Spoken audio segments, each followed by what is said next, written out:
প্রতিভাবান ফুটবলার তুলে আনতে নয়া উদ্যোগ পিয়ারলেস স্পোর্টস ক্লাবের ইউথ ডেভেলপমেন্ট টিম তৈরির সূচনা হলো আজ। হাওড়ার অঙ্কুহাটি পিএজি ক্লাবের মাঠে একটি বিশেষ অনুষ্ঠানের আয়োজন করে পিয়ারলেস। সেখান থেকেই এই টিম তৈরির কথা আনুষ্ঠানিকভাবে ঘোষণা করা হয়।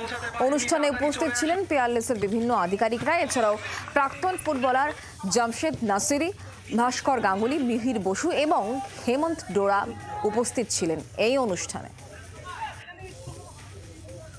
আমরা আরও চেষ্টা করছি যাতে নতুন প্রজন্ম এদেরকে একটা প্ল্যাটফর্ম দেওয়ার চেষ্টা করা হচ্ছে। তাতে আমরা একটা রিজার্ভ টিম বা ইউথ ডেভেলপমেন্ট টিম সেইটার পরিকল্পনা করেছি। সেটারই আজকে একটা শুভ আরম্ভ। আমরা ইনিশিয়ালি আন্ডার 21কে নিয়ে খেলাধুলো শুরু করব। উদ্যোগটা অত্যন্ত প্রশংসনীয়। পিয়ারলেস অনেক দেরিতে হলেও অন্ততপক্ষে এই উদ্যোগ নিয়েছে, এটাকে স্বাগত জানাচ্ছি।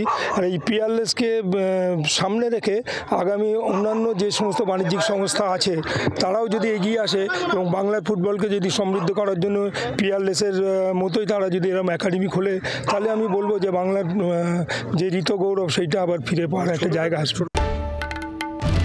বাংলার আওয়াজ, বাঙালির আবেগ, জি 24 ঘন্টা।